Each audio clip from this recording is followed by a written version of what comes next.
Assalamualaikum. Jumpa lagi dengan channel obrolan Haris. Kemarin kita sempat membahas mengenai robohnya Kesultanan Banten. Nah, sekarang kita akan mengulas peninggalan Kesultanan Banten. Bagaimanapun, Banten pernah menjadi kerajaan Islam yang besar di Nusantara. Pada awalnya, masyarakat Banten masih bercorak Hindu. Syarif Hidayatullah yang datang dari Cirebon mulai menyebarkan agama Islam di Banten. Syarif Hidayatullah menikah pada tahun 1457 Masehi dengan adik dari Bupati Banten. Ia memiliki dua anak, yaitu Nyai Kawanganten dan Pangeran Hasanuddin. Saat Pangeran Hasanuddin menginjak dewasa, Syarif Hidayatullah pergi ke Cirebon untuk mengemban tugas sebagai tumenggung di sana. Sedangkan tugas penyebaran Islam di Banten diserahkan kepada Pangeran Hasanuddin. Sultan pertama Banten yaitu Maulana Hasanuddin yang memerintah tahun 1527 sampai 1570. Ia mulai mendirikan kerajaan Islam Banten yang sejak pengambil alihan kekuasaan oleh kerajaan Demak. Pada masa Kesultanan Maulana Hasanuddin ini, Maulana Hasanuddin ini menguasai hingga kedua sisi Selat Sunda dan meluas hingga ke Sumatera Selatan. Pada masa Maulana Hasanuddin, Kesultanan Banten menunjukkan kemajuan sebagai sebuah kerajaan Islam di Nusantara. Sultan Maulana Yusuf sebagai kesultanan yang kedua sekaligus sebagai pengganti ayahnya hanya memberikan strategi pembangunan yang lebih menitik beratkan pada pengembangan infrastruktur kota, pemukiman penduduk, keamanan wilayah, perdagangan, dan pertanian. Puncak kejayaan dari Kesultanan Banten dimulai pada masa Kesultanan Abdul Fattah atau Ageng Tirtayasa. Pada masa Kesultanan Ageng Tirtayasa ini, Banten sudah memberikan pengaruh besar dan perubahan pada masanya. Masyarakat Banten pun menjadi sejahtera. Sultan Ageng Tirtayasa dikenal sebagai orang yang ahli dalam strategi dan berhasil membina mental para prajurit Banten dengan cara mendatangkan guru-guru agama dari Aceh, Arab, Makassar, dan daerah lainnya. Kesultanan Banten mulai bergerilya ke Batavia untuk melawan VOC dan semakin memperluas kekuasaan wilayahnya sampai ke Kesultanan Sunda.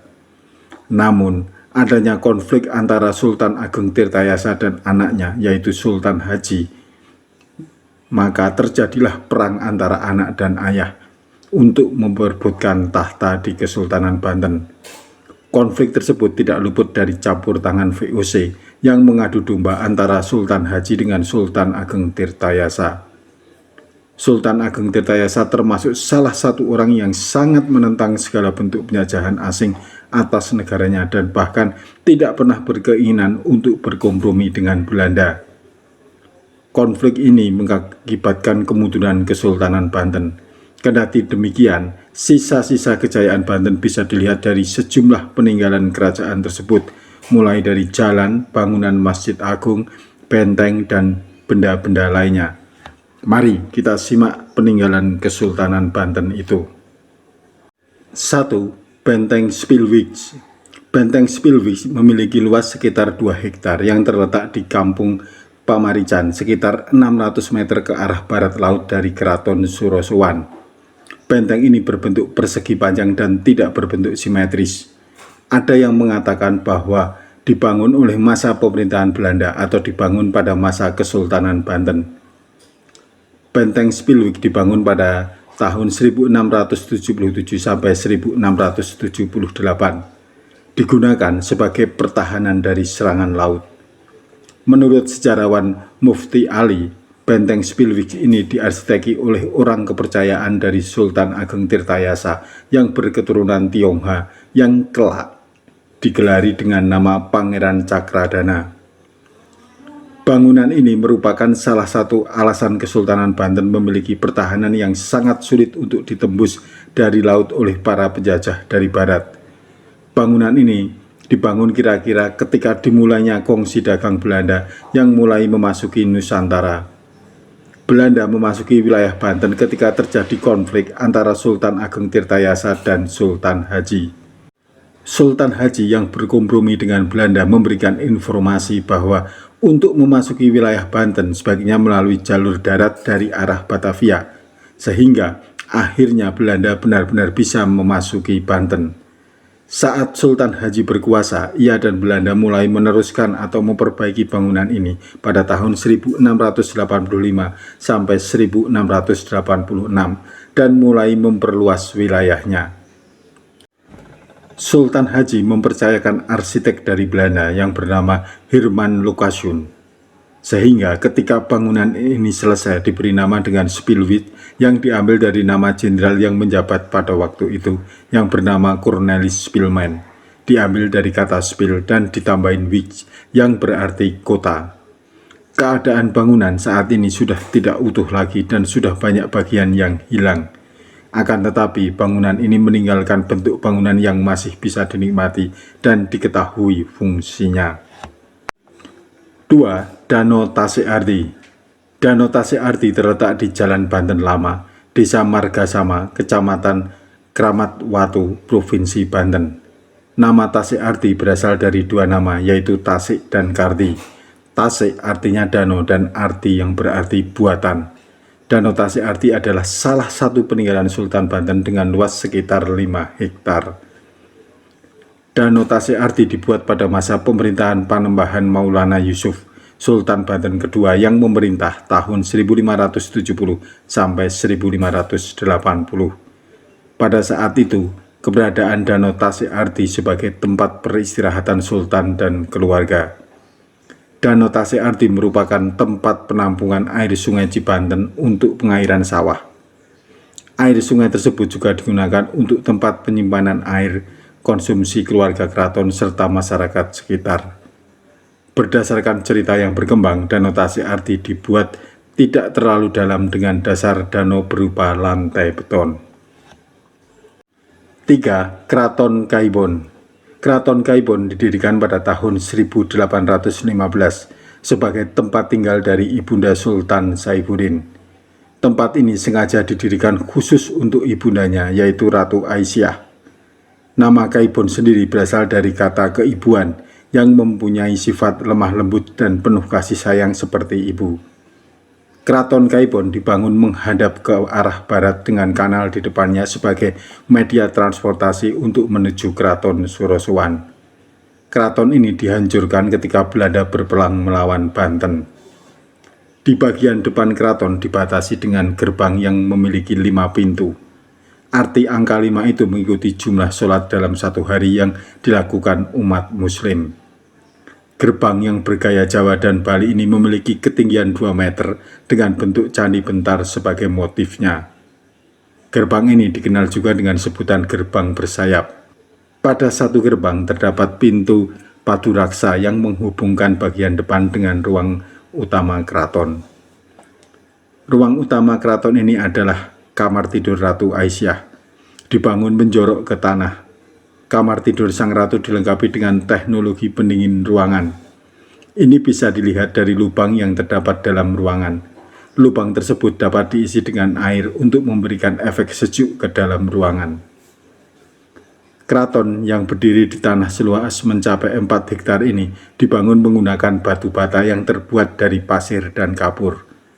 Walau telah hancur, beberapa reruntuhan di keraton ini masih terlihat pondasi dan pilar-pilar yang utuh. Salah satu yang terlihat jelas adalah bangunan yang menyerupai masjid. Bangunan masjid ini berada di sisi kanan gerbang. Selain pilar yang masih utuh, di dalam bangunan tersebut juga terdapat mimbar yang berfungsi sebagai tempat berdirinya khotib. Keraton Kaibon dihancurkan oleh pihak Belanda pada tahun 1832 atas perintah Gubernur VOC saat itu, Jenderal Daendels. Penyerangan dilakukan karena Sultan Saifuddin menolak permintaan sang jenderal untuk meneruskan pembangunan Jalan Raya Anyer Panarukan. Bahkan, utusan jenderal yang bernama Dupu dibunuh Sultan hingga kepalanya dipenggal, kemudian dikembalikan kepada Jenderal Daendels. Marah besar, Jenderal VOC tersebut menghancurkan Keraton Kaibon hingga hanya meninggalkan puing-puing. 4. Kraton Surosowan. Kraton Surosowan terletak di Desa Banten, Kecamatan Kasemen, kawasan Banten Lama. Bangunan ini dulu menjadi pusat dari kerajaan dan tempat tinggal Sultan bersama keluarga dan pengikutnya. Kraton Surosowan diperkirakan dibangun antara tahun 1527 sampai 1570 saat pemerintahan Sultan Banten yang pertama, yaitu Sultan Maulana Hasanuddin. Sejarah pembangunan keraton ini tidak terlepas dari pemberian wilayah yang diserahkan oleh Sunan Gunung Jati kepada anaknya, Sultan Maulana Hasanuddin. Bentuk keraton mengalami perubahan saat pemerintahan dipimpin oleh Sultan Haji pada tahun 1672 sampai 1687. Pembangunan ini dilakukan karena keraton mengalami kehancuran yang dilakukan oleh Belanda pada tahun 1680. Dibantu oleh ahli bangunan asal Belanda yang bernama Hendrik Lucas, Kraton Surosowan dibangun dengan penambahan dinding di bagian sisinya. Dinding berupa benteng setinggi 2 meter dengan lebar 5 meter ini dibangun untuk meminimalisir serangan Belanda yang pernah menyerang keraton. Atas jasanya, ahli bangunan berkewargaan Belanda yang masuk Islam itu diberi gelar oleh Sultan dengan nama Pangeran Wiroguno.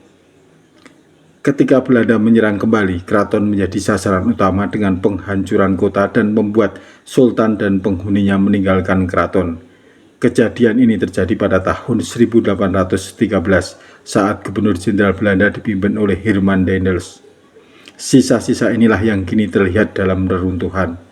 Bangunan keraton yang menggunakan bahan bata campuran pasir dan kapur sebagai bahan dasarnya menjadi saksi bagaimana kehebatan kerajaan Banten pada abad 17. 5. Masjid Agung Banten. Masjid yang terletak di Kecamatan Kasemen, daerah Banten Lama atau tepatnya 10 km arah utara dari kota Serang ini dibangun antara tahun 1552 sampai 1570 saat Sultan Maulana Hasanuddin memerintah. Bangunan masjid ini memadukan unsur Jawa kuno dan Tiongkok. Terlihat dari serambi yang lapang dan atap yang bertingkat. Uniknya, atap di masjid ini memiliki 5 tingkatan dengan bentuk yang menyerupai tumpeng. Siapa arsitektur pembangunan masjid ini? Ada 2 versi. Versi pertama menyebutkan Masjid Agung Banten dibangun oleh arsitek keturunan Tiongkok yang bernama Cek Banjut. Sedangkan versi lainnya menyebutkan masjid ini diarsiteki oleh Raden Sepat yang berasal dari Demak.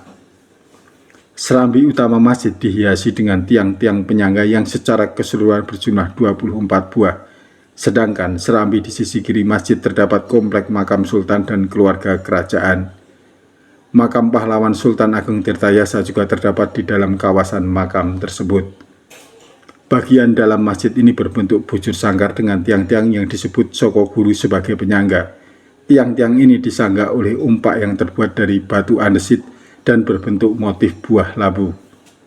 Tidak ketinggalan mimbar yang terbuat dari kayu bertangga marmer berada di paling depan, sedangkan di sisi depan dan samping dibatasi dengan pintu yang berjumlah 5 buah, melukiskan rukun Islam. Masjid Banten memiliki menara di sisi timur masjid. Dibatasi dengan kolam, menara ini memiliki ketinggian 24 meter dan berdiameter 10 meter. Dibangun oleh orang Belanda bernama Hendrik Lucasiun pada tahun 1629 atas perintah Sultan Haji. Menara ini memiliki beberapa fungsi, antara lain tempat Bilal mengumandangkan azan. Selain itu, pada masa peperangan, menara ini digunakan sebagai tempat penyimpanan senjata dan menara pengawas, karena dari sini terlihat laut yang hanya berjarak 1,5 km dari masjid. 6. Meriam Ki Amuk. Meriam Ki Amuk diperkirakan dibuat pada saat pertengahan abad ke-17. Meriam Ki Amuk memiliki panjang 341 cm, diameter belakang 66 cm, diameter mulut 60 cm, dan bagian dalam 32 cm.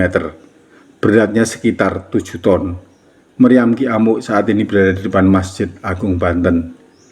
Meriam Ki Amuk konon digunakan untuk menjaga pelabuhan Karangantu yang berada di Teluk Banten. Meriam Si Jagur yang berada di halaman Museum Fathahillah Jakarta adalah kembaran dari Meriam Ki Amuk.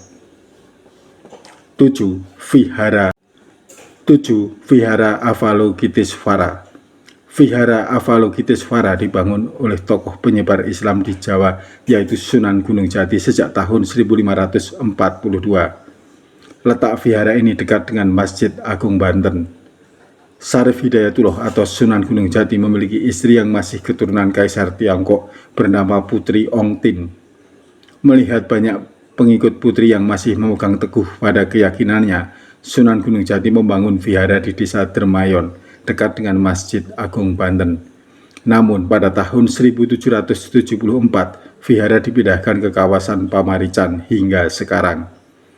Versi lain menyebutkan vihara ini dibangun pada tahun 1652, yaitu pada masa emas Kerajaan Banten saat dipimpin oleh Sultan Ageng Tirtayasa. Vihara Avalokitesvara disebut juga Kelenteng Tridharma. Sebutan Kelenteng Tridharma diberikan karena vihara ini melayani 3 kepercayaan umat sekaligus, yaitu Konghucu, Taoisme, dan Buddha. Teman-teman, demikianlah 7 peninggalan Kesultanan Banten. Dari peninggalan tersebut terlihat kalau Kesultanan Banten pernah mencapai puncak kejayaannya sebelum runtuh akibat politik adu domba dari VOC. Semoga kita bisa mengambil hikmah dari Kesultanan Banten ini sehingga tidak mudah diadu domba pihak lain. Kita akan bertemu lagi dengan topik yang berbeda. Wassalamualaikum warahmatullahi wabarakatuh.